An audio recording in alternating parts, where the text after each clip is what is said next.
Boa tarde a todos. Eu quero inicialmente agradecer esse honroso convite do FIS participar desse summit, nas pessoas do Dr. José Vilar e Rodrigo Vilar, e é uma satisfação de compartilhar esse espaço aqui com o João Pieroni, o líder da saúde no BNDES, com quem eu tive o prazer de trabalhar no período do Ministério da Saúde e reconhecer o quanto o BNDES fomenta inovação em saúde no país.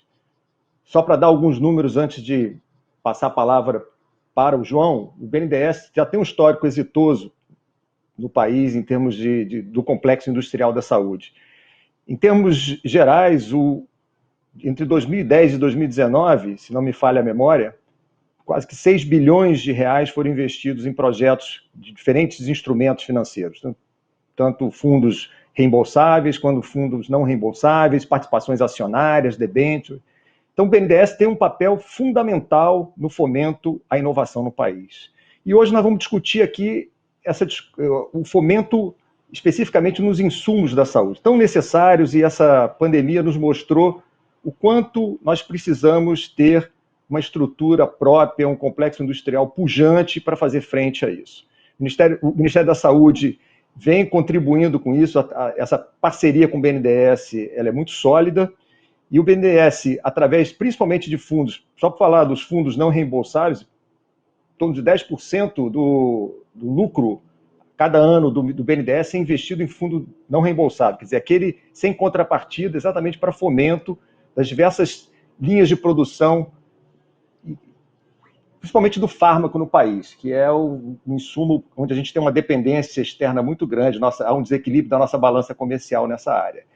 E eu queria destacar uns pontos importantes aqui para a fala do João, que são projetos específicos que hoje mostram a importância do BNDES. Eu queria até aproveitar a oportunidade, enquanto eu estava no Ministério da Saúde, nós montamos toda a estrutura do projeto Genomas, sob a liderança da diretora do DECIT, a doutora Camille de Areta, e o BNDES, mais uma vez, vem participando dessa iniciativa, sabendo da importância desse setor em termos de acesso da população do Sistema Único de Saúde a essas novas tecnologias, não só diagnósticas, quanto terapêuticas. Então, eu queria comentar alguns pontos para orientar aí um pouco essa discussão com o Dr. João.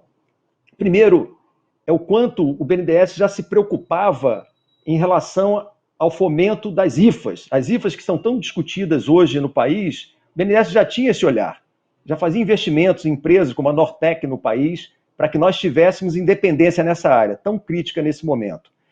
O BNDES também apoia diretamente a inovação, tanto incremental quanto a inovação radical no país, pelas parcerias para o desenvolvimento produtivo, investindo em desenvolvimento de biotecnologia. Isso tem, de alguma forma, traz uma série de recursos para o Sistema Único de Saúde.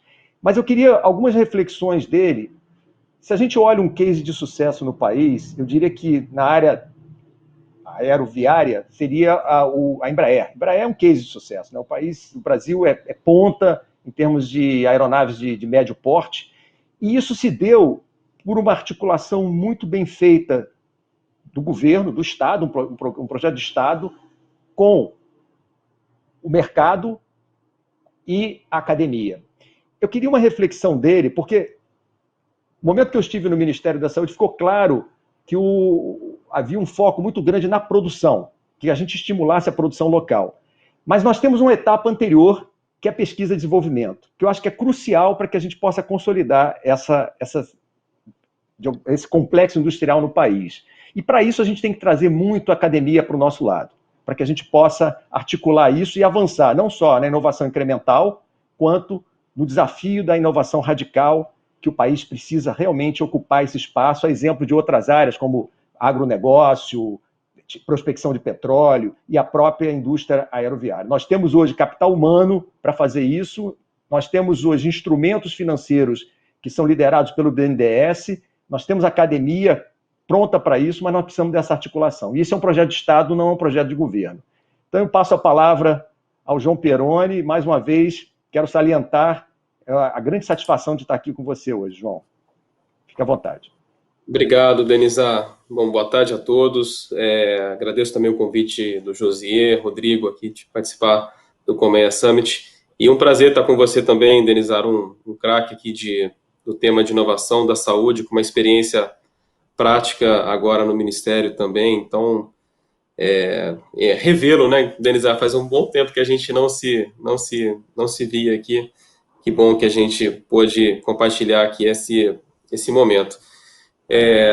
Denizar, eu acredito, né, pegar o seu último ponto da sua fala, né, assim, tratando inovação com a política de Estado, né, eu acho que isso é fundamental, isso é um ponto de partida, porque a inovação, por natureza, por definição, ela é de médio e longo prazo.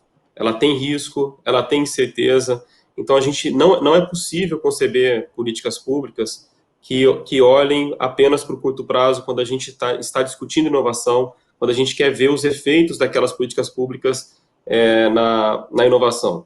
Então, acho que esse é um ponto de partida, uma premissa e a gente, naturalmente, no Brasil, há dificuldade em a gente ter políticas mais perenes, né? Depois a gente pode entrar em mais detalhes aqui, em algumas delas que são importantes. Mas, ponto número 1, né? Então, temos que ter uma política de Estado e de longo prazo. O Brasil, ele dispõe, assim, antes de entrar especificamente no BNDES, Denizar, o Brasil dispõe de um conjunto de instituições, mecanismos, que eu diria que é completo no mundo, né? Completo do ponto de vista de papéis que, por exemplo, CNPq, CAPES e as FAPES, né, as fundações de apoio de amparo à saúde, podem fazer na pesquisa básica, né, naquela pesquisa mais próxima da universidade. Depois a gente tem a FINEP, temos a Embrapi, fazendo ali a ponte entre empresas e instituições científico-tecnológicas, e temos o BNDES também fazendo aqui parte desse papel e olhando com esse olhar também para aquilo que pode chegar a mercado, aquilo que pode alavancar a economia e ver o impacto social da inovação lá na ponta. Então, a gente tem um sistema de ciência e tecnologia no Brasil, em termos de instituições, de instrumentos, eu acho que bastante abrangente, né?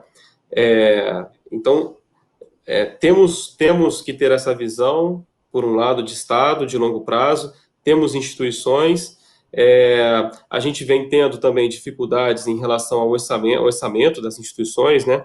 Isso é muito também, e isso nos últimos anos, há alguns anos, a gente vem tendo dificuldades por contingenciamento, e agora a recente mudança do FNDCT, né, que vai permitir que o FNDCT se torne um fundo financeiro, efetivamente, né, não contingenciável. A gente espera também que permita mais recursos para a ciência e tecnologia no Brasil. E aí, trazendo o ponto que você colocou, Denizar, da Embraer, né? A Embraer realmente é um caso de extremo sucesso e de articulação dessa tripla hélice aqui, como a gente chama, né? E temos na literatura. E você está corretíssimo que a gente pode reproduzir isso em outras áreas, né? A agricultura, o agronegócio também é um exemplo, usando a Embrapa ali como instituição tecnológica âncora. E na saúde, a gente tem uma oportunidade enorme, porque temos pesquisa e desenvolvimento no Brasil, cientistas e áreas de conhecimento muito relevantes, temos empresas, olhando aqui em empresas farmacêuticas, que hoje já tem uma disposição de assumir risco bem mais significativa do que tinha no passado, está caminhando dos genéricos para inovação incremental, para inovação radical. E temos no caso da saúde, um elemento até adicional, eu diria, que é o potencial de uso do poder de compra do Estado para poder alavancar aqui também determinadas tecnologias, né? Então, a gente temos as condições para sermos muito menos dependentes do que somos hoje, por exemplo, de insumos farmacêuticos, de produtos na fronteira do conhecimento, que são os produtos biotecnológicos. E a gente tem uma experiência no Brasil e você, Denise, ali durante o período na SQT, tocou de forma brilhante também essa agenda, que é a agenda das PDPs, que foi essa articulação, que se buscou essa articulação virtuosa entre o investimento privado, o investimento público, por meio dos laboratórios públicos, o poder de compra do Estado, o financiamento, né, do BNDES, da FINEP, e também eu colocaria mais um elemento aqui, que é o elemento regulatório, né, a Anvisa participando de forma muito relevante aqui também, principalmente no caso dos produtos biológicos, sempre com uma participação muito ativa e relevante. A gente buscou, né, é uma experiência que eu acho que tem erros e acertos, não tem a menor dúvida que há uma série de aprimoramentos a serem feitos por exemplo, nessa política pública, né, mas que permitiu ao Brasil hoje, né, se a gente olhar num filme, Denizar, a gente de 2009, 2010 para 2021, ao longo de 10 anos, a gente não tínhamos nenhuma planta de biotecnologia no Brasil, nenhuma planta. Hoje nós temos 4 plantas de biotecnologia no Brasil, privadas e 2 públicas. Claro que, de novo, aí volta no seu ponto, a gente aqui olhando a produção, falta ainda arrastar o lado da inovação, do desenvolvimento, e eu acho que esse é um ponto que a gente precisa aprimorar dentro de uma política pública como essa, por exemplo, né? Mas acho que mostrou que é possível, né? Então, eu acredito que a gente tem que usar esse exemplo para que a gente possa aprimorar, trazer a inovação aqui junto dessa estratégia, para que a gente realmente possa fazer com que o Brasil detenha não apenas a capacidade de produção, que é importante, a gente está vendo agora na pandemia, a capacidade de produção de vacinas no Brasil quem né, tanto no Butantan quanto na Fiocruz, quem tem conseguido que o Brasil tenha uma performance de vacinas superior, né, já produzindo, fazendo a formulação e daqui a pouco tempo também formulando os IFAs, mas a gente poderia estar produzindo a vacina desde o IFA se a gente tivesse esse conhecimento dos IFAs, do desenvolvimento da vacina anterior, que eu acho que é o passo adicional que a gente precisa dar. Então, para começar um pouco da nossa conversa aqui, eu acho colocaria esses elementos de política de Estado, longo prazo, temos instituições, e na saúde a gente tem um ambiente também, Denise, que acredito que seja muito propício para a gente almejar ter empresas, né, que sejam tão competitivas na saúde quanto a Embraer é hoje no setor aeronáutico.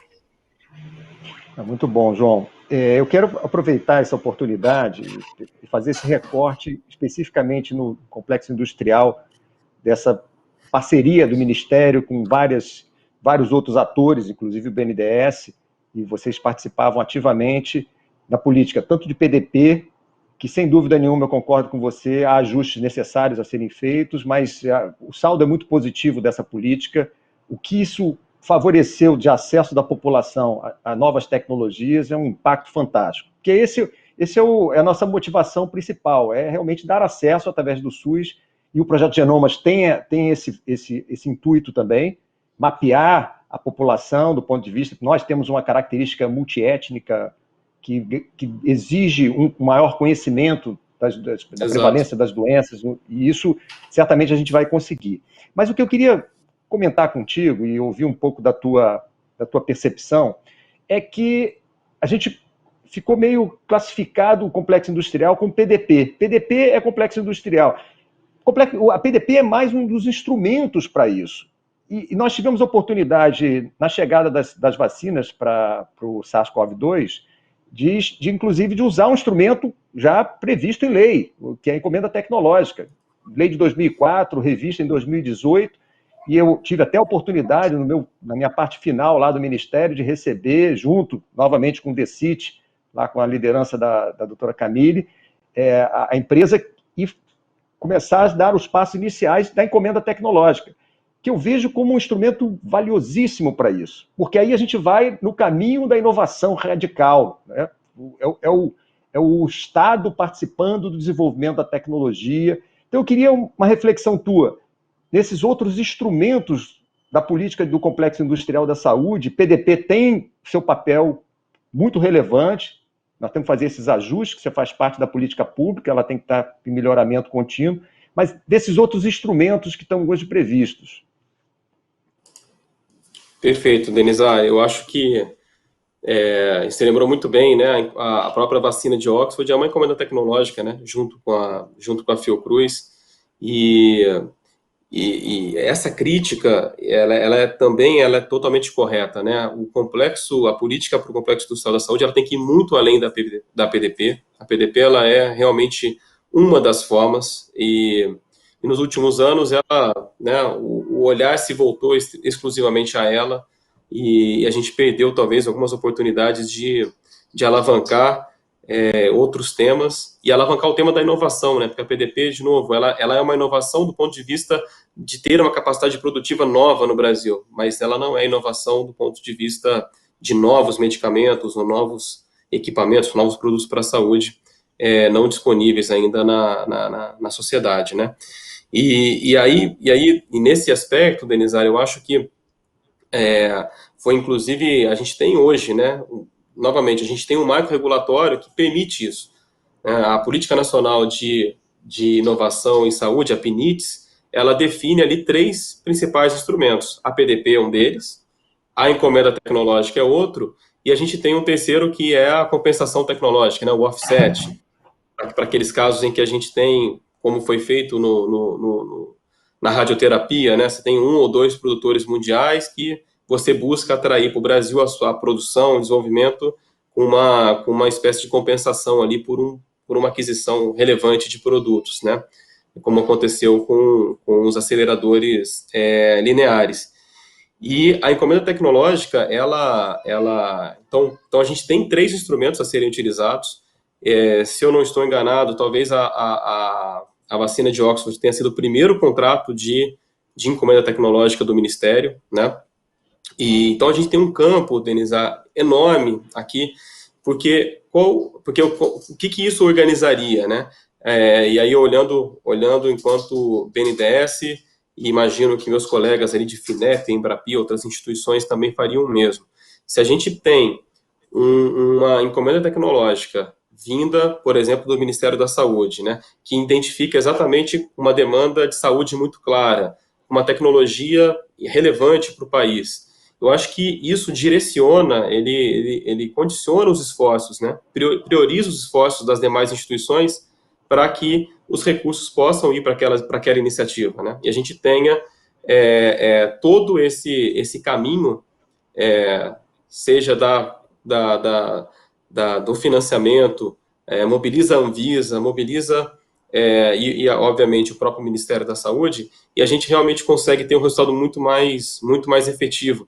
Eu acho que essas sinalizações ou priorizações que possam vir, por exemplo, do Ministério da Saúde, né? A gente está usando o exemplo do Ministério, e o Ministério da Saúde tem essa vantagem, que é o Ministério que compra, assim como o Ministério da Defesa, né? Em alguns casos também faz uma políticas similares. Outros ministérios não têm essa característica de arrastar a indústria. O Ministério da Saúde não. Ele tem um poder de compra muito relevante e que pode induzir a PDP, mas induzir a inovação. E aí você, Denisa, tem totalmente tá correto em puxar esse tema, e isso mobiliza as instituições, né? Comentei aqui que prioriza os recursos, e a gente prioriza instrumentos também. Como você colocou no início, Denisa, o BNDES trabalha com financiamento, que é o principal produto, né? Mas o BNDES tem grants, tem recursos não reembolsáveis relevantes, tem participação acionária, participação por meio de fundos, instrumentos de mercado que a gente pode utilizar em situações, né, nessas situações em que há uma priorização muito clara dos produtos, né? Isso ajuda muito a priorização dentro das próprias instituições. Então, eu acho que esse seria uma vertente fundamental que a gente pudesse avançar no âmbito das políticas públicas de inovação. Eu queria só um último adendo, Denisa, você comentou aqui do projeto Genoma, né, que é uma iniciativa incrível, né, que foi lançada o ano passado, por meio de uma portaria que chama, né, o branding do nome é o Genomas Brasil, e o Ministério já vem fazendo um conjunto grande de ações, e o BNDES, ele deve lançar, Denisa, em pouco tempo, né? A gente tem, inclusive, uma reunião amanhã com os pesquisadores, com o próprio Ministério, para definir os últimos detalhes de uma chamada pública de 50 milhões de reais para apoio a projetos não reembolsáveis, né? Para apoio a projetos de sequenciamento genômico no Brasil, em razão de tudo que você colocou aqui, da diversidade que a gente tem da população brasileira. Realmente esse é um projeto que coloca o Brasil, o SUS, na medicina do futuro, né? E vai dar as bases, né? O fato de a gente ter um banco genético da população brasileira, com a miscigenação que nós temos, com as características tão heterogêneas da população brasileira, a gente vai ter uma base fantástica para que a gente possa avançar novamente no tema da inovação, de novos medicamentos, de novas terapias, de terapias celulares. Então, ela vai ser a base da medicina do futuro, né? Então, a gente deve ter, em breve, esse lançamento da chamada em conjunto com o Ministério da Saúde. Parabéns, João. Eu sei do seu esforço, da sua liderança para conseguir estar junto no Genomas Brasil, e sem dúvida nenhuma é um programa inovador que coloca o Brasil, Sistema Único de Saúde, na ponta de acesso a essas tecnologias. Realmente isso faz toda a diferença. A gente está no meio da pandemia, mas sem dúvida isso foi uma iniciativa bastante louvável do Ministério da Saúde. Eu queria aproveitar essa discussão tua sobre fundos não reembolsáveis, e você tem o BNDES Funtech, né, que é dedicado exatamente a isso. E eu queria destacar, e ouvir um pouco da sua fala, que o BNDES, ele tenta ocupar um espaço onde a gente tem muita carência, que são, por exemplo, as doenças negligenciadas. Não há um interesse comercial das Big Pharmas em doenças negligenciadas. E nós temos algumas experiências de participação do BNDES em termos de fármacos para tuberculose resistente, programas específicos para dengue, zika. Isso é fundamental, né? Porque nós temos um cenário também de doenças no hemisfério sul diferente do hemisfério norte e que requer soluções locais. Então, eu queria um olhar seu sobre essa discussão dos fundos não reembolsáveis, especificamente o Funtech, com essas experiências que vocês tiveram com doenças negligenciáveis. Perfeito, Denisa. É um tema super relevante. E, para quem não conhece o BNDES Funtech, né, o BNDES ele reverte parte do seu resultado, do seu lucro, para ações, para fundos não reembolsáveis do banco.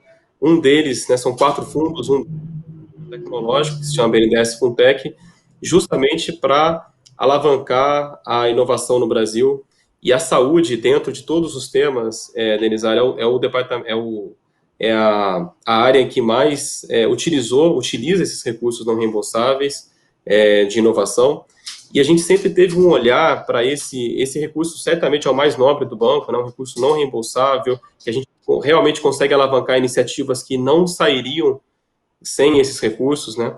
Então, e a gente sempre teve um olhar muito criterioso para esses recursos, e que a gente, em temas que a gente pudesse juntar inovação e impacto social, né?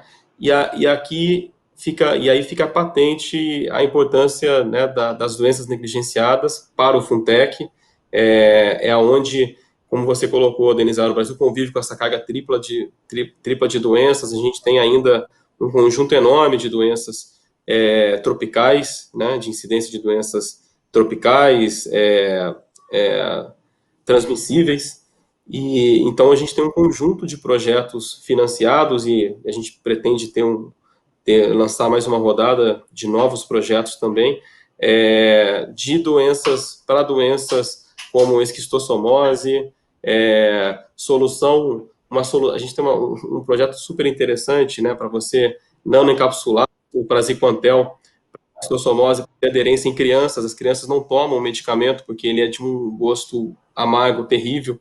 Então, para aderência ao tratamento de crianças, para tuberculose resistente, como você mencionou, temos um projeto em conjunto com a Fiocruz e com a DNDi, que é um braço do Médicos Sem Fronteiras, né, que que lida com doenças negligenciadas, de produtos para chagas, para leishmaniose, e são inovações, Denisa, que o Brasil tem competência na academia, o Brasil tem uma competência em doenças não transmissíveis enorme, de conhecimento científico. Temos instituições dedicadas a isso, né, por exemplo, a Fiocruz, mas há outras, e temos também todo o aspecto tecnológico, mas que enderece uma doença que não há interesse, né, das multinacionais, há muito pouco interesse das multinacionais, e há uma prevalência enorme no Brasil. Então, esse certamente continuará sendo um dos nossos focos, Denisa, e a gente vem tentando, qual que é o cenário hoje do Funtech, tá? Pensando também para frente, né? A gente tem uma diretriz hoje no BNDES de buscar cada vez mais parcerias para alavancar os recursos não reembolsáveis do banco, né? Para que o nosso R$1 ele possa se juntar a outro R$1, trazer mais um e tentar fazer um conjunto, trazer um impacto maior com os recursos não reembolsáveis. Então, a gente firmou no ano passado uma parceria, por exemplo, com a Embrapi, de repassando recursos para a Embrapi coloca também um terço dela, e a gente consegue trazer empresas aqui com mais um terço, né? Então, a gente multiplica esse recurso, e a gente deve, né, estar buscando reproduzir essa parceria agora, também com a Embrapi, e olhando para IFAs estratégicos para a saúde. Então, e aqui entram as doenças negligenciadas, sem dúvida, né? Então, a pandemia, ela escancarou essa necessidade, né, Denisa, e essa fragilidade, na verdade, da estrutura produtiva brasileira. Então, essa articulação que a gente vem buscando com a Embrapi, ela vai buscar endereçar esse ponto. Então, IFAs que sejam de grande potencial estratégico para o Ministério da Saúde, para a saúde pública brasileira, vacinas, autonomia em diagnósticos, né? A gente tem uma dificuldade enorme de reagentes aqui no Brasil, então a gente tem que ter um pouco mais de autonomia também em áreas, na área de diagnóstico. Então, o nosso grande objetivo é alavancar, continuar com esse tema das doenças negligenciadas, buscando alavancar os recursos por meio dessas parcerias, né? E para encerrar aqui, para devolver o tema para você, Denizar, a gente tem o BNDES, ele junto com o Ministério da Saúde, o principal patrocinador da vacina da dengue, né, que vem sendo desenvolvida pelo Butantan. A gente espera que no ano que vem, no máximo, a gente seja possível protocolar o registro da vacina da dengue, que vai ser um gol de placa da ciência brasileira, porque essa foi uma cepa desenvolvida nos Estados Unidos, mas totalmente feito de desenvolvimento a partir dela pelo Butantan, né, ao longo e pela ciência brasileira aqui. Então, eu acredito que a gente tenha também boas notícias aí em 2022. E, por último, a Zika também, a gente está ganhando uma autonomia enorme com o diagnóstico de Zika, que hoje é tão complexo de diferenciar Zika, dengue, chikungunya. A Fiocruz está chegando com recursos do banco num diagnóstico totalmente diferencial entre as três doenças, que em breve também deve estar disponível no SUS. Muito bom, João. Muito bom ouvir isso e saber o quanto a gente está realmente avançando nesses desafios da saúde pública. Nós estamos no último minuto infelizmente, dos nossos 30 minutos de participação. Eu queria só destacar um ponto que eu acho que é fundamental na tua fala, que é o papel da Embrapi. A Embrapi tem que ser muito valorizada pela área de saúde, porque a Embrapi ela pode reproduzir o que a Embraer fez em relação aos aviões, o que a Embrapa faz em relação ao agronegócio. A Embrapi pode, para a área de saúde, representar isso, sob a liderança do professor Jorge Guimarães. A gente espera que ela avance, principalmente nessa área dos fármacos, onde há uma necessidade muito grande. Bom, nós chegamos ao final, e eu quero passar a palavra para as reflexões finais tuas, João. Bom, Denizar, eu queria agradecer, infelizmente é muito rápido, a gente podia ficar dias aqui, né, Denizar, conversando sobre esse tema que é incrível e tão necessário para o país, né? Eu acho, mais uma vez, que a gente tem agora uma oportunidade de recolocar o tema do complexo da saúde e da necessidade de investimentos em inovação, em produtos estratégicos para o SUS, dada essa fragilidade que foi mostrada pela pandemia. Então, eu acho que o BNDES ele vai estar totalmente à disposição e vem trabalhando para que a gente possa ter um conjunto maior de recursos, de instrumentos e uma maior articulação com as instituições para a gente avançar nesse objetivo. Obrigado mais uma vez, Denizar. Obrigado. Obrigado, João. Prazer revê-lo e, mais uma vez, agradecer ao FIS e elogiá-los por essa iniciativa de excelência. Então, eu agora retorno às nossas apresentadoras para a continuidade do evento e agradeço mais uma vez a oportunidade de estar aqui.